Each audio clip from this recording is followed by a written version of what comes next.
Hola amigos de Contexto. Hoy venimos con un programa sobre América Latina, específicamente sobre las elecciones en Argentina. Vimos cómo en estas primarias pasos, que se llaman así porque son primarias obligatorias por las siglas, obligatorias, abiertas y democráticas y simultáneas. En las pasos vimos cómo el peronismo parece que podría ser la próxima fuerza a instalarse en la Casa Rosada, porque la diferencia fue abismal, de 32% que tuvo Mauricio Macri a un 48% que tuvo Alberto Fernández. Hemos visto también que ha habido elecciones en otros países de América Latina, por ejemplo en El Salvador, donde Nayib Bukele derrotó al Frente Farabundo Martí, que estuvo desde el 2009, también Panamá, Guatemala. Vamos a tener elecciones también en Uruguay, también en octubre, y estas de Argentina, que puede dar un giro, 180 grados al panorama. Muchos dicen que estas elecciones en Argentina hace mucho que no eran tan polarizadas, que había una situación tan terrible, porque la verdad es que a pesar de todas las promesas de Mauricio Macri, la inflación y la devaluación están en el punto más alto que nunca. Tenemos de vía a Skype al arquitecto Santiago Pérez, quien está en Puerto Madera, ¿verdad? En Buenos Aires, desde donde vamos a establecer una comunicación por Skype para hablar de qué está pasando en este momento en la Argentina, qué quieren los votantes, cuáles son las expectativas y cuál es la situación actual. Santiago, bienvenido. ¿Nos escuchas? Santiago. Ahí está Santiago. Sí, te escucho. Bienvenido, Santiago. Estamos aquí en Santo Domingo. Estamos aquí preocupados por la situación de la Argentina. Queremos saber, pues cuáles son las expectativas. El candidato Alberto Fernández, ¿qué ofrece distinto primero, al gobierno actual de Mauricio Macri? Segundo, ¿qué ofrece distinto al gobierno de Cristina Fernández de Kirchner, que en este momento es la candidata a la vicepresidencia de la República por el partido peronista? Pero también vemos que junto a Mauricio Macri, su vicepresidente, también es un peronista, pero del ala de centro derecha. Está ahí Santiago haciendo algunos arreglos para... ¿Nos escucha, Santiago? Bueno, Santiago parece que no nos escucha muy bien. Señores, desde el 1983, con el regreso de la democracia, después de 7 años de dictadura en la Argentina, se dice que no ha habido un gobierno tan reñido. Y la posible segunda postulación se instauró, según encontré datos, a partir del 1994, y todos los candidatos que optaron por repetir lo han hecho desde el 1994, pero en ningún momento se había dado una situación tan delicada económicamente como la que está viviendo el pueblo de la Argentina. Santiago, ¿nos escuchas? Hola. Aquí tenemos Hola, Julio. Santiago, estábamos haciendo la introducción. Después de estas elecciones primarias, ¿cuál es la perspectiva para las próximas elecciones de octubre, el último domingo de octubre en la Argentina? Todo el mundo da por descontado que Alberto Fernández, por la gran diferencia de puntos, ganará esas elecciones, quizás hasta en primera vuelta. ¿Es así? Sí, es así. Es así, no solo por la diferencia actual, estamos hablando prácticamente de 18 puntos de diferencia, sino que además supera el 45%, está superando, si contamos, digamos, está superando las expectativas, y dadas las condiciones como se están dando las cosas, hace menos de 12 horas se cambió el ministro de Economía, el ministro entrante estaba esquiando en la Patagonia, era el actual ministro de la provincia de Buenos Aires, y la provincia de Buenos Aires la terminan de perder por 18, 20 puntos de diferencia, digamos. Esa es la realidad que hay. Sí, se da por descontado que la situación va a ser muy favorable hacia el candidato a presidente Alberto Fernández.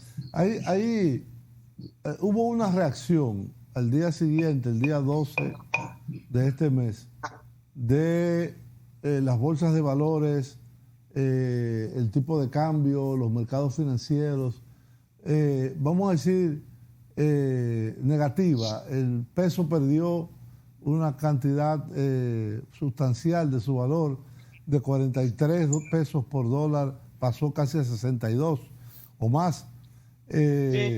La bolsa cayó un 38%, el riesgo país se situó casi en 1.000 puntos básicos. Hay muchos comentaristas que dicen que esa es una reacción contraria a Alberto Fernández o a la fórmula Fernández-Cristina Fernández. Que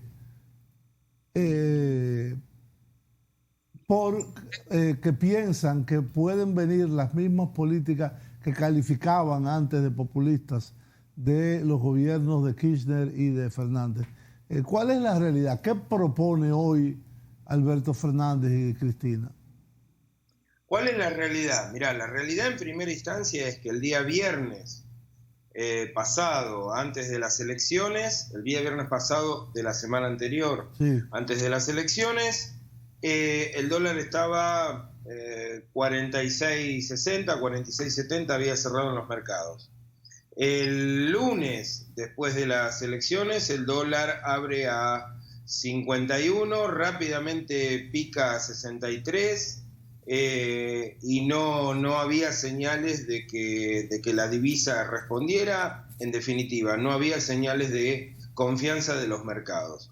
En primera instancia, el gobierno comunicacionalmente lo que hace es salir a decir que esta situación en realidad es una desconfianza de los mercados por el gobierno que se viene.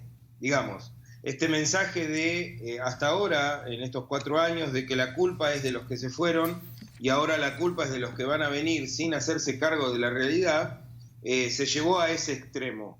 El día martes sucedió lo mismo, se derrumbó la bolsa entre el lunes y el martes, las cadenas de entrega de productos básicos cerraron, de hecho los distribuidores cerraron, no había precio de referencia, digamos, esa era la realidad.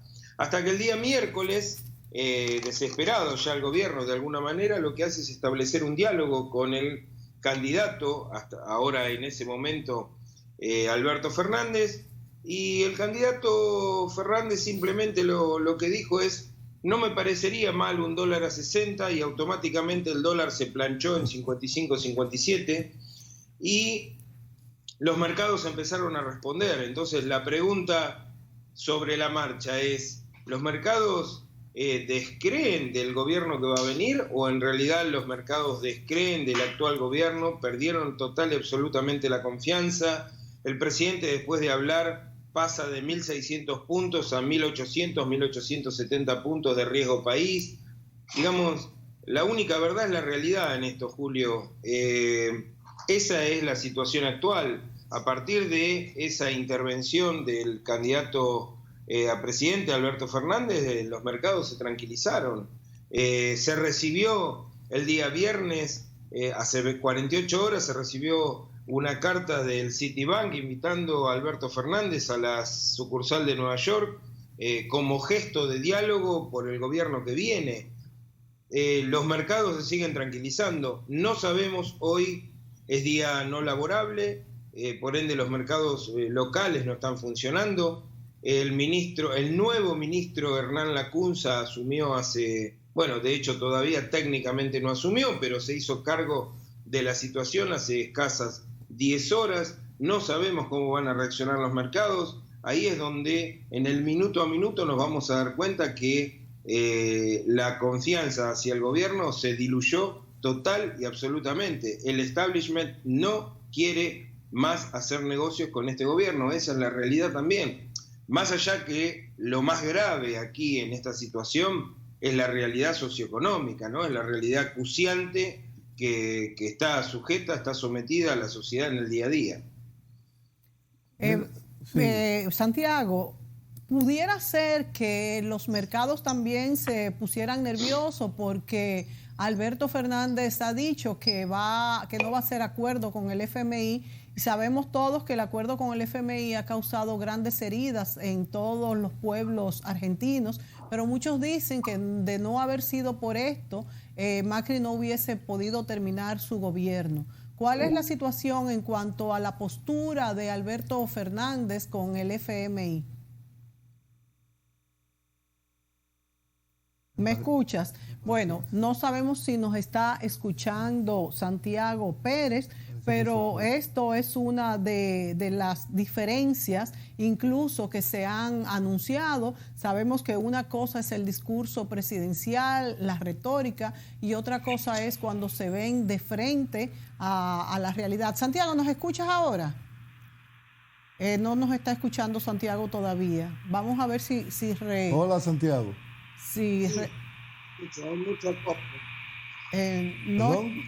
No te escuchamos a ti ahora. Que se escucha poco, dice. Dice que se escucha poco. Ok, ahí te escucho. Yo te preguntaba, Santiago, ¿cuál es la posición de Alberto Fernández? ¿Me escuchás, Julio? Sí. ¿Nos escuchas? Bien. Te preguntabas, Santiago, ¿me escuchas? No nos está escuchando Santiago. Yo no te estoy escuchando bien, se te corta el audio. Sí. Santiago, te preguntaba cuál es la posición de Alberto Fernández frente al FMI y cómo esto pudiera... Ahí no te escucho, Julio. No se escucha. Dice la pregunta, ¿me oyes ahora? Parece ahora que el sí. micrófono mío está mal. El micrófono tuyo. Sí, hazle tú la pregunta. Sí, Julio. dice, la pregunta de Mónica es que Alberto Fernández ha declarado que no quiere continuar con un acuerdo con el FMI. ¿Cuál es la postura del Frente para Todos y del candidato presidencial sobre este tema? No, en realidad, bueno, aquí es donde uno puede ver el manejo de la información, ¿no? Mucha de la información oficial que se comunica y sale al exterior. Te podría asegurar que el futuro, podríamos decir, presidente, porque dadas las condiciones es casi una realidad lo que va a suceder, por más que los votos se cuenten adentro y por más que todavía no se haya ganado nada, pero dada la situación y dada la profunda crisis en donde estamos inmersos, Alberto Fernández no declaró que va a cerrar las puertas con el Fondo Monetario Internacional. Lo primero que dijo es va a haber que obligadamente salir a renegociar la deuda. De hecho, hoy el gobierno incumplió con la cuarta modificación que han hecho al pacto original. Digamos, hoy por hoy hay subsidios que sacaron de emergencia hace escasas 48 horas, hay congelamientos de combustibles, hay subsidios a la clase media y a la clase más vulnerable, más golpeada. Digamos, hoy por hoy están incumpliendo lo que ellos mismos pactaron con el Fondo Monetario Internacional. Por ende, desde ya que va a haber que salir de forma, va a haber que salir a renegociar este proceso que en verdad no conduce a un buen camino, no conduce a los fines de producción, no conduce a nada positivo, se podría decir, en el marco socioeconómico que hoy tiene la Argentina. Por el contrario, las decisiones del gobierno claramente congelan aún más los mercados productivos internos fundamentalmente, que son los que de alguna manera hacen que el motor de la producción vuelva a funcionar. Todo eso está literal y absolutamente parado. De hecho, la obra pública se paró se entiende que para redestinar fondos para situaciones sociales que hoy por hoy también, digámoslo, son electorales, no son, son parches electorales. Digamos, el presidente básicamente en este momento está confundiendo su rol de presidente y su rol de candidato. Hoy por hoy se preocupa más por ser candidato que presidente. Bueno, nos vamos a ir a la pausa, Santiago, y vamos a ver si arreglamos un poquito estos problemas de sonido. Volvemos con ustedes.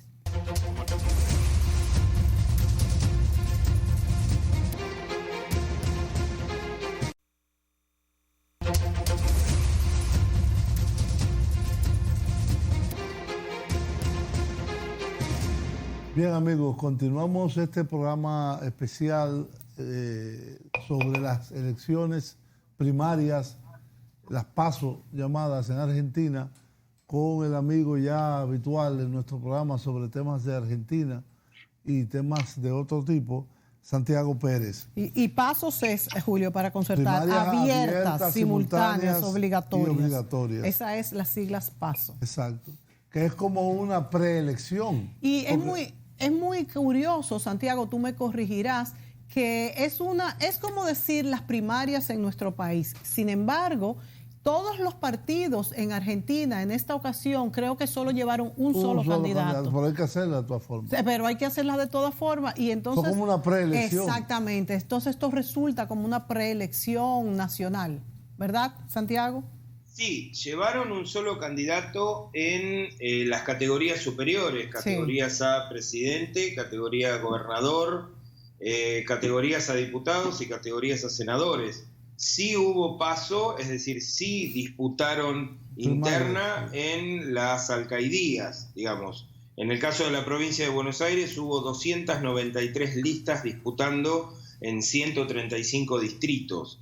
Es decir, en algunos hubo más de 3, más de 4 disputando paso, que en definitiva suman para arriba, digamos, ¿no? Esas listas, en el caso de algunos municipios, superan el 65, el 70% hacia el Frente de Todos, en favor del Frente de Todos, contra Cambiemos, que sí no tuvo paso en ningún municipio, pero sí el Frente de Todos. Sí, es un ordenamiento interno, o sea, las primarias abiertas, simultáneas y obligatorias generan esta factibilidad de lo que no se acuerda en una lista se disputa en las urnas y allá vamos, digamos, la mejor manera y la más sana, la más democrática de poder resolver las diferencias para seguir juntos hacia adelante para octubre, en vistas a octubre. Sí. En este caso, Santiago, ellos en las posiciones más importantes como presidentes, diputados, senadores y eso, solo llevaron un solo candidato, todos los partidos. En otras elecciones,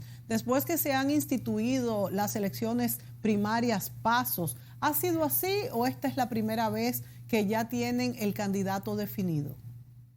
No, se podría decir que esta es la primera vez que en un proceso de primarias no hubo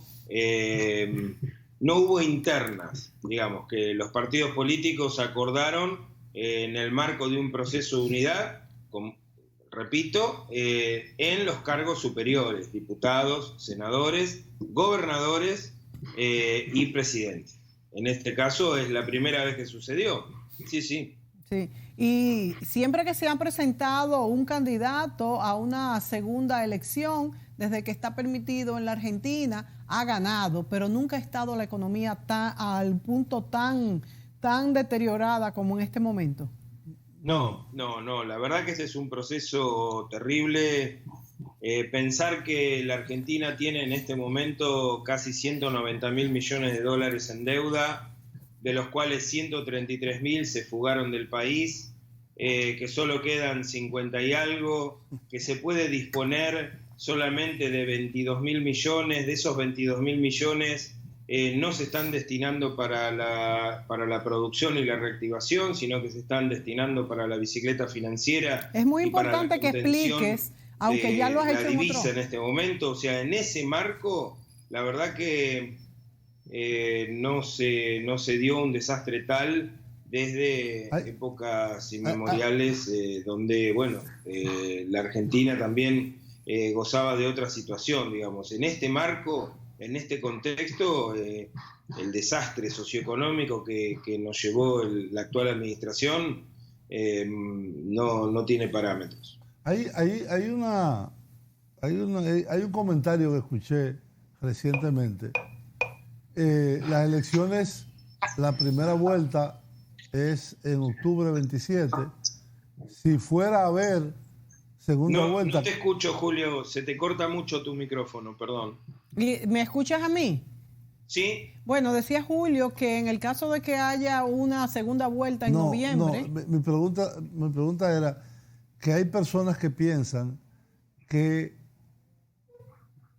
Macri no podrá terminar hasta diciembre su periodo. ¿Escuchaste, Santiago? Que Macri no podrá terminar hasta diciembre en caso de una segunda vuelta.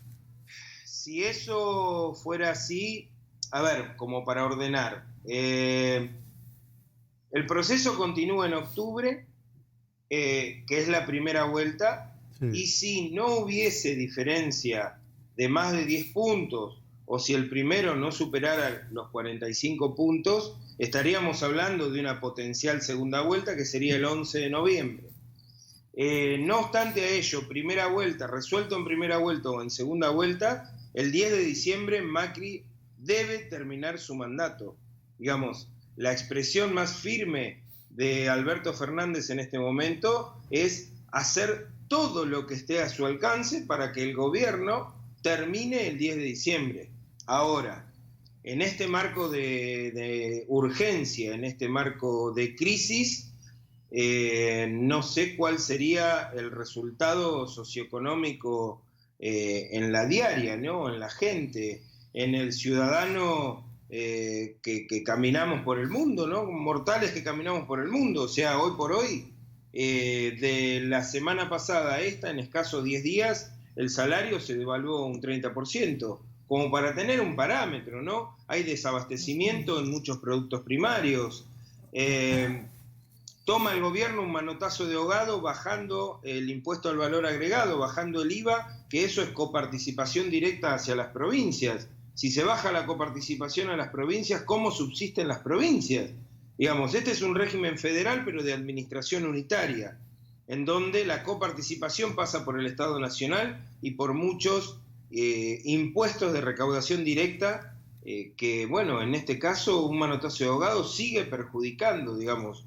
No hay manera de tapar el sol con la mano. Esa es la realidad que tiene hoy por hoy la administración actual del presidente Macri. Sí, las personas que he oído ese comentario tienen como referencia que desde el restablecimiento de la democracia en Argentina, los únicos dos gobiernos no peronistas, que fueron el de Raúl Alfonsín y el de la Rúa, no terminaron. Sí. Solo han terminado en esta etapa democrática, es decir, han tenido que entregar antes de la fecha de entrega por el colapso económico a que se han enfrentado. Fue el caso de Alfonsín y fue el caso de la Rúa. Sí. Por eso, ante este antecedente y esta situación que hay de casi colapso financiero y económico, hay algunas personas que dicen puede que no pueda terminar, porque son 4 meses, pero muy, muy largos. Lo que pasa es que hoy no es el día después de las primarias, de la primera vuelta. Hoy es el día después de las primarias. Sí, es decir, hoy por hoy hay una fuerza que es el Frente de Todos, que tiene una amplísima ventaja sobre el segundo, que es el actual gobierno del otro frente, que es Cambiemos. Pero la realidad es que no hay ningún presidente electo. En los dos datos que acabas de decir y citar muy bien, Julio, en ese caso los presidentes ya estaban electos. Entonces había... se podría decir que una de las dos fuerzas ya estaba en el poder, ya existía en el poder, por más que el acto administrativo del traspaso del poder no estaba dado todavía en términos institucionales. Pero hoy por hoy solo estamos en el día después de unas primarias y el candidato pasó solo a ser de precandidato a candidato. Entonces, Alberto Fernández tiene toda la gran buena voluntad de ayudar en la medida de lo posible al gobierno a que termine, pero la verdad que el gobierno en estos términos no está dejándose ayudar, digamos, es una atrás de la otra, y como te decía recién, no se puede tapar el sol con la mano. todos quieren que la gobernabilidad se dé y que esto suceda, pero el contexto de esos dos casos anteriores era sobre un presidente electo. Hoy no tenemos un presidente electo. Claro.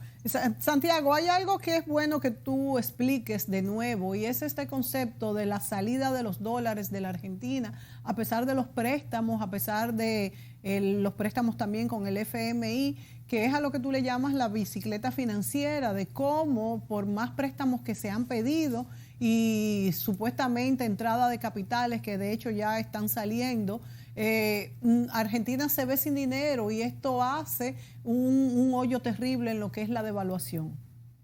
Sí, la realidad es que hoy el país tiene una deuda tomada de aproximadamente 190.000 millones. De los 190.000 millones, 133.000, vamos a hablar en números redondos, porque en realidad el número es tan exacerbado, exagerado, que uno hasta no podría comprender cuánto es ese volumen. De esos 190.000 millones, 133.000 se fugaron. Wow. Desde el 10 de diciembre del 2015 hasta la fecha. Del saldo que queda, solamente disponible hay no más de 20.000 millones. De esos 20.000 millones, solo una parte puede ser asignada para el control de divisa, cosa que el gobierno en este momento está incumpliendo como realidad. Entonces, ¿cuál es la realidad concreta? Que de las reservas que hay en la Argentina disponibles, es decir, en estado de disponibilidad financiera, no superan los 11.000 millones de dólares. Para este país, 11.000 millones de dólares no es nada.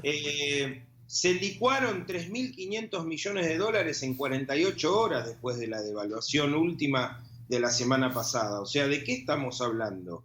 La inestabilidad. ¿Por qué los mercados no le responden al presidente? En términos concretos, es porque no tienen suficiente estabilidad como para generar negocios. Si no generan negocios, los mercados se convierten en mercados volátiles. Entonces, esa realidad se pasa en el día a día a que los productos básicos no existan en las góndolas porque no hay precio de referencia, porque no hay valor. Entonces se corta no solo la cadena de pago, se corta la cadena de distribución, que es lo más grave. Lo que puede suceder por delante, en realidad no lo sabemos porque nadie puede ser adivino. El presagio no es bueno. Nada es bueno dadas estas circunstancias. Santiago, ¿cuál es el peso que tiene en la ciudadanía las denuncias de corrupción y las órdenes de detención sobre Cristina Fernández de Kirchner, que muchas veces se dice que son políticas, otras veces se dice que todo lo contrario, que no se han llevado a cabo por su condición de senadora de la Argentina? ¿Cuál es la realidad? Sí, para dividirlo, el hecho de que Cristina tenga causas en este momento o algunos funcionarios del kirchnerismo no quita que la realidad supere toda ficción. De hecho, por ejemplo, si vamos a una causa en particular, una de las causas de las tantas que en este momento Cristina tiene endilgadas y en muchos casos fueron armadas, sino en casi todos los casos podríamos decirlo, son causas ligadas al dólar futuro. En este momento el dólar futuro es moneda corriente. El día viernes el gobierno salió a vender 200 millones de dólares a dólar futuro. Si hubiese sido un delito para la expresidenta Cristina Fernández de Kirchner generar esas acciones de gobierno como dólar futuro, hoy por hoy la administración macrista lo está haciendo en el día a día. Entonces, ¿cuál es la vara con la que medimos? Por otro lado, se están cayendo las pruebas que se presentaron, te diría, en el 90% de los casos sobre los juicios que fueron armados hacia la expresidenta, hacia la administración kirchnerista anterior. Entonces, la única verdad es la realidad, Mónica. La gente abre la heladera y mira la televisión con ese tipo de noticias manipuladas en muchos casos, en la mayoría de los casos, y acá manda la heladera. Digamos, la nevera. Esa es la situación imperante.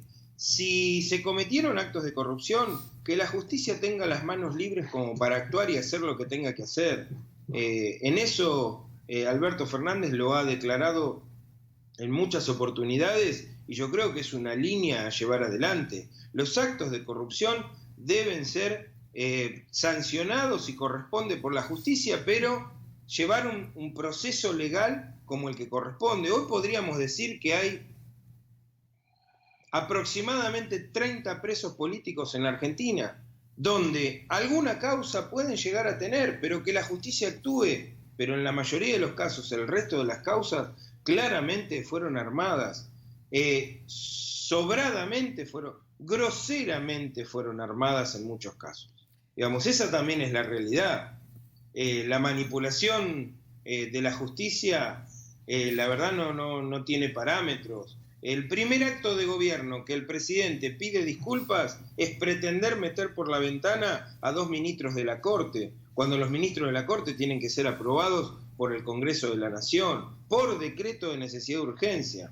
Es el mismo acto de disculpa que generó hace una semana el presidente cuando, sin tener todavía datos oficiales del resultado de las primarias, mandó a dormir a todos los argentinos. Eso es un acto de irresponsabilidad institucional manifiesta, es un acto que no merece otra observación. Y en ese marco de situación, todo se remite al kirchnerismo, como si, vuelvo a lo mismo que con lo que arranqué, la culpa es de los que se fueron, como la culpa es tan equivalente a los que van a venir. Es un disparate, sin hacerse cargo de la situación actual. Fue diezmada la ciencia, diezmada la educación, diezmado el futuro inmediato, a mediano y a largo plazo de la Argentina. Va a ser muy difícil revertir esto, va a ser muy difícil por parte del gobierno próximo, que seguramente va a estar a cargo de Alberto Fernández, pero en definitiva alguien tiene que hacerse cargo.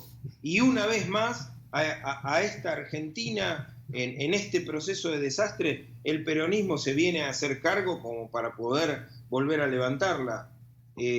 La única verdad es la realidad, sigo insistiendo sobre lo mismo. Santiago, nos tenemos que ir a la pausa, pero entre los temas que trataremos en el próximo segmento, me gustaría que tú nos hablaras un poco más del candidato del Partido Peronista, Alberto Fernández. Nos vamos a la pausa y volvemos.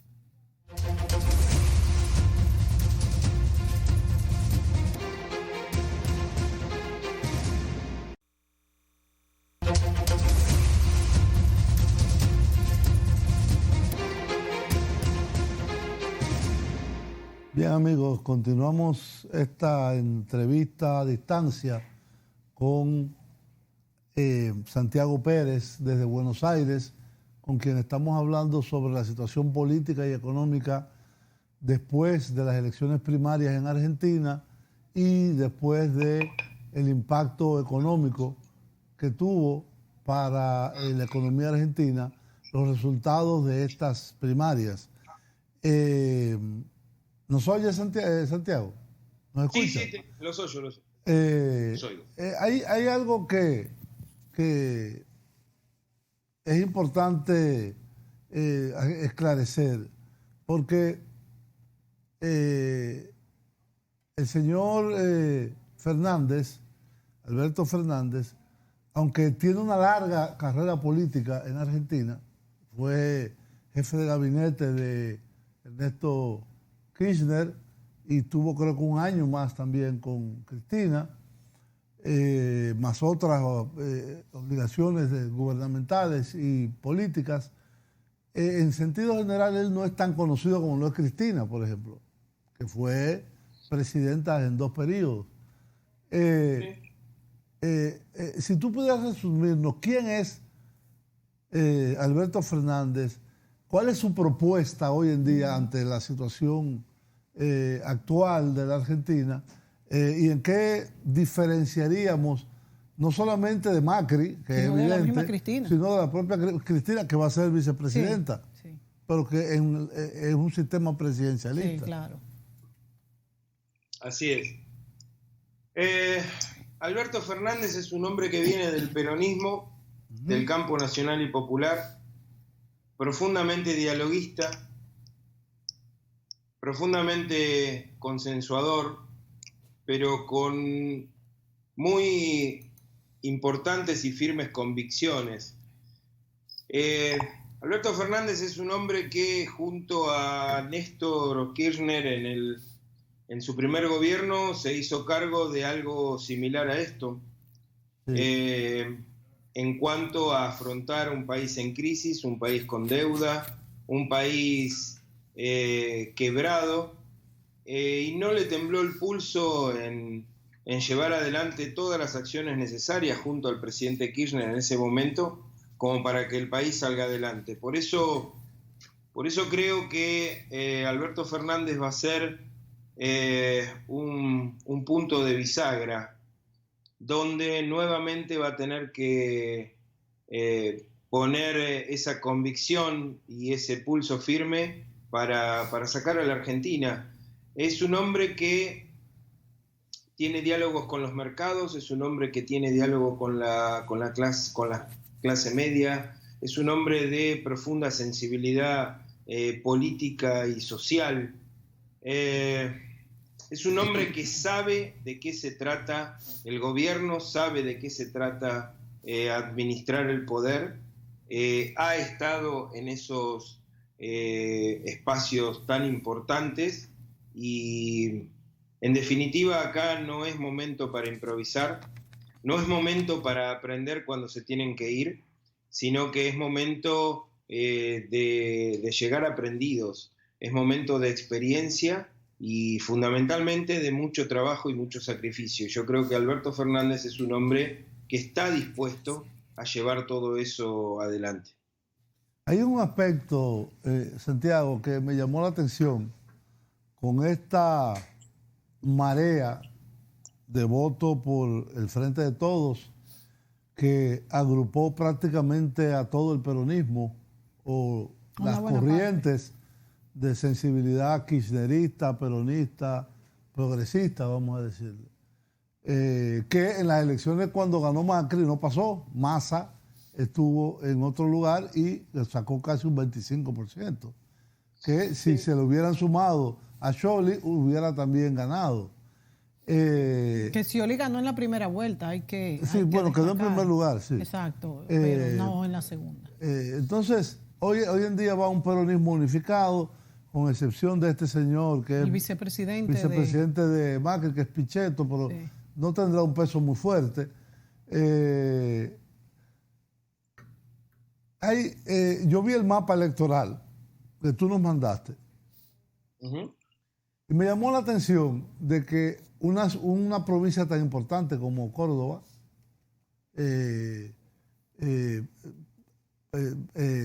votara a favor de Macri, y la ciudad de Buenos Aires, que es un centro neurálgico en Argentina. Esos dos centros no fueron ganados en esta primaria por el Frente de Todos, el resto sí lo ganó todo. ¿Qué fue lo que pasó en esos lugares que, a diferencia del resto del país, dieron un voto distinto, apoyaron este programa neoliberal de Mauricio Macri? Yo creo que fundamentalmente es porque en esos dos sectores, tanto sea Ciudad Autónoma de Buenos Aires como la provincia de Córdoba, se centra el poder económico, el poder socioeconómico del país. Ya. Digamos, no es sin querer que el 85% de la provincia de Córdoba sea parte del triángulo sojero de la Argentina, ni es descabellado pensar que prácticamente el 62% de la capital federal se mueve con el voto según el costo de la tierra donde está asentada esa parte de la sociedad. Con esto te quiero decir, hay parámetros socioeconómicos que son coincidentes con la sociedad que en ese momento está votando, que en definitiva no está votando sobre una realidad y sobre un bien común, está votando sobre lo que le conviene a cada uno. Es decir, ahí es donde vemos los dos modelos de país que se pretenden, el modelo sojero agroexportador y de la economía local y de manejo de mercados, que casualmente se contrapone al modelo productivo industrial que precisamente en este momento está sufriendo en un 58% de la maquinaria que está en capacidad ociosa. Digamos, ahí es donde tenemos los dos modelos de país. Y ese sería, ahí podemos visualizar que todas las provincias de la Argentina, menos Córdoba, son las que decidieron por un modelo de país distinto, que en este momento el actual modelo los está llevando prácticamente a la quiebra, o la Ciudad Autónoma de Buenos Aires, que también tiene algunas diferencias en cuanto a su distribución demográfica y socioeconómica propia, pero no hace a la diferencia. Esos son los dos modelos de país. Ese modelo de país que lo votó y lo sigue sosteniendo a Macri, y el modelo de país que queremos para todos, ¿no? Que queremos como un bien común. Sí. Es decir, derivado de lo que tú acabas de decir, se entiende de que Alberto Fernández y el Frente para Todos volverá a retomar un modelo de consumo interno, incremento del consumo interno, de reactivación de la industria local y del trabajo interno, menos volcado hacia las concesiones a los agroexportadores, que, por ejemplo, toda la retención que tenían en la época anterior fue eliminada. Yo entiendo que ellos ahora... Creo que se han tenido que poner algunas de nuevo, Santiago, ¿verdad? Sí.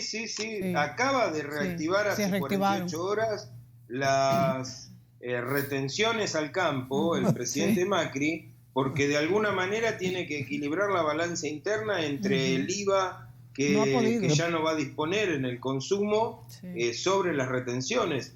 Por eso cuando les digo el sol no se tapa con una mano, va también en este sentido. Esto es un bote que tiene varios agujeros y solo tenemos 10 dedos para taparlo. O sea, pasa por esa realidad. Santiago. Veamos en el momento qué agujero dejamos destapado para que nos entre la menor cantidad de agua, pero agua siempre está entrando. Digamos, no hay manera de tomar, si no existe la decisión política, una buena decisión económica, porque de hecho las políticas económicas no se toman por detrás de una planilla Excel y mucho menos con la gente afuera. La política económica se debe decidir sobre la base fehaciente de los hechos y las realidades. No se puede tomar con una planilla Excel sobre una ecuación, claro. Y mucho menos con la gente afuera, insisto. Santiago, aquí en la República Dominicana, y yéndonos más ya a una visión macro de la economía y la sociedad argentina, la gente se pregunta, bueno, pero ¿por qué Argentina, un país tan grande, tan populoso, con una media de educación alta, rico, va de crisis en crisis? ¿Qué le pudiéramos contestar a esas personas que nos hacen esas preguntas? Yo creo que hay que pensar en esto que hablamos hace unos minutos sobre los modelos de país. Sí. Argentina en el último siglo pasó de un modelo agroexportador a un modelo de producción industrial en idas y vueltas, en vaivenes, en gráficas cardiovasculares, si lo podríamos expresar de alguna manera, con altas y bajas. Pero sencillamente es porque este modelo con el que nació el país de unitarios y federales, previsión del todo sobre la individualidad de las partes y viceversa, la preocupación y la ganancia de muy pocos sobre el beneficio y el bienestar de muchos, es la constante dicotomía en donde se mueve la sociedad y la economía de la Argentina y por ende los líderes de la Argentina. Nada es adrede. Imaginemos que también el contexto regional fue detonado prácticamente, porque no por nada tenemos un Bolsonaro en Chile, no por nada se sigue bombardeando constantemente las políticas sociales que lleva adelante el compañero Evo Morales en Bolivia, o la situación de Ecuador, bueno, lo vimos en el día a día en Colombia, Venezuela, más allá de los graves desaciertos económicos y algunas cuestiones que seguramente todo país debería llevar adelante e intentar mejorar, sigue siendo de alguna manera bombardeado en términos políticos por intereses económicos imperantes, fundamentalmente por Estados Unidos y todos los países que forman parte del establishment que pretende dominar económica, social, jurídicamente a los países de la región. Lo vemos en una realidad. Chile dominado desde el ALCA y los mercados del Oriente, digamos, todo ese trabajo que fue pensado desde una patria grande, desde el hecho de que era necesario pensar una economía regional con otros aspectos mucho más solidarios, mucho más responsables y de crecimiento mutuo, fueron detonados. Esto no es adrede, esto no es sin querer, y la Argentina no está lejos de esa condición. Sudamérica también vive una realidad, ¿no? Tanto con el gigante que es Brasil como con la Argentina. Si cualquiera de los dos países estornuda es porque Sudamérica está resfriada. Sí. Entonces, tenemos que pensar esas realidades a partir de intereses que subyacen en el día a día. Si reconocemos la historia, nos ponemos a pensar en el proyecto, en el Pulqui, nos ponemos a pensar en el proyecto atómico para la Argentina, nos ponemos a pensar en que en este país se producía sobre industria pesada, sobre industria intermedia, sobre los bienes de consumo que eran de producción nacional, y lamentablemente toda esa situación fue desechada, fue arrojada al vacío, con todos los argentinos sufriendo en su interior. Esa es una realidad histórica de nuestro país, es una realidad histórica del contexto latinoamericano y mucho más desde la región. Bueno, Santiago, se nos acabó el tiempo. Te agradecemos de estar ahí vía Skype desde... Ojalá repitamos antes de bueno, cuando se acerquen las elecciones en octubre, pues te volvemos a invitar para que nos deje el termómetro de cómo está la gente, qué espera la gente y cuáles son las posibilidades de ambos partidos. Yo supongo que las empresas encuestadoras no harán más encuestas con el desastre que fueron las encuestas anteriores. La verdad que sí. Esperemos que Smartmatic pueda ser erradicada y que se vuelva a ordenar de alguna manera todo ese proceso electoral, para dar el dejo de transparencia que lo merece, que lo merecemos todos, ¿no? Ni se acercaron a la realidad. Bueno, así Santiago, muchas gracias a ustedes, Santiago, amigos, por sintonizarnos. Hasta la próxima. Hasta la próxima, Santiago. Amigos, hasta mañana.